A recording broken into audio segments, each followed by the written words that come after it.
Hello students, ये एक problem है कि ये कोई एक इक्विकॉन्वेक्स लेंस है।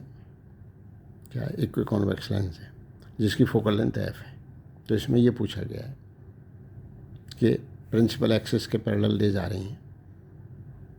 तो पहले इस फेस से रिफ्रैक्शन हुआ है, फिर इस फेस से रिफ्लेक्शन होकर रे वापस आ गई हैं यहाँ, फिर यहाँ से रिफ्लेक्शन हुआ है, रिफ्लेक्शन फिर इस फेस पे आ गई और यहाँ से रिफ्रैक्शन होकर फाइनल इमेज बन गई है F/n पर।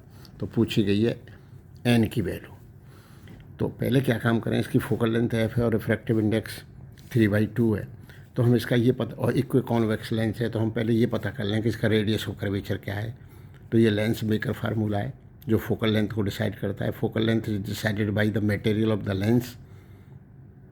मटेरियल मतलब उसका refractive index of the material of the lens with respect to surrounding and radius of curvature. Radius of curvature दोनों बराबर हैं तो ये वाला पॉजिटिवली आ जाएगा, क्योंकि इसका सेंटर ऑफ कर्वेचर इधर होगा तो ये नेगेटिवली आ जाएगा। तो ये फार्मूला है 1/r1 माइनस 1/r2। तो r2 लिखा जाएगा -r। तो ये डिसाइड हो गया कि 2 से 2 कट गया कि रेडियस ऑफ कर्वेचर खुद इसकी फोकल लेंथ के बराबर है।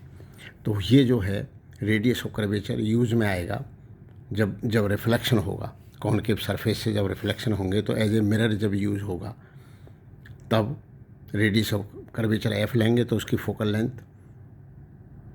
कॉनकेव मिरर की फोकल लेंथ r/2 मतलब f/2 लेंगे।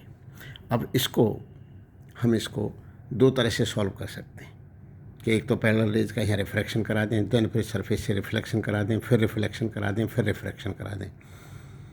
तो ये एक लंबा प्रोसीजर है। तो हम एक तरह से और कर सकते हैं कि इसकी इक्विवेलेंट फोकल लेंथ कैलकुलेट कर लें।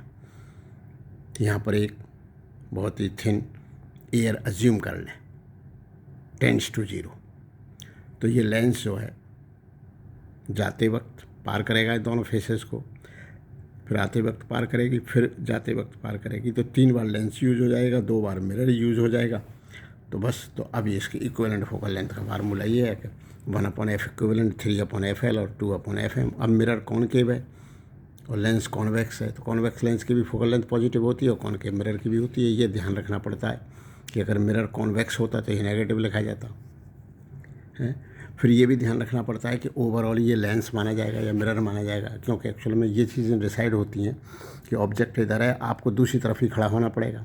अगर इस फेस को वो कर दिया जाता क्या सिल्वर्ड और आप इधर खड़े होकर देखते तो ओवरऑल बिहेव करता है ये मिरर, तो आगे जाके फार्मूला यूज जो होता वो मिरर का होता, लेकिन ये लेंस का होगा। क्यों लेंस का होगा?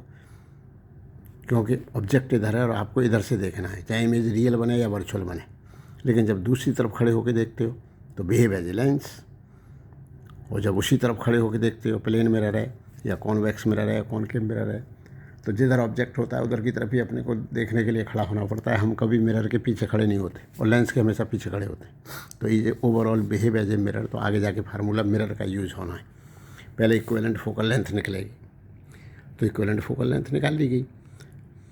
इसकी तो f थी जो 3 बार लेंस यूज हुआ, लेकिन मिरर की f/2 थी तो 4/f तो 7/f, तो फोकल लेंथ आ गई f/7। अब फार्मूला लेंस का यूज़ कर लो। मिरर का फार्मूला होता तो यहाँ प्लस होता, तो 1/b माइनस 1/u बराबर 1/f इक्विवेलेंट, क्योंकि इन्फिनिटी से आ रही थी।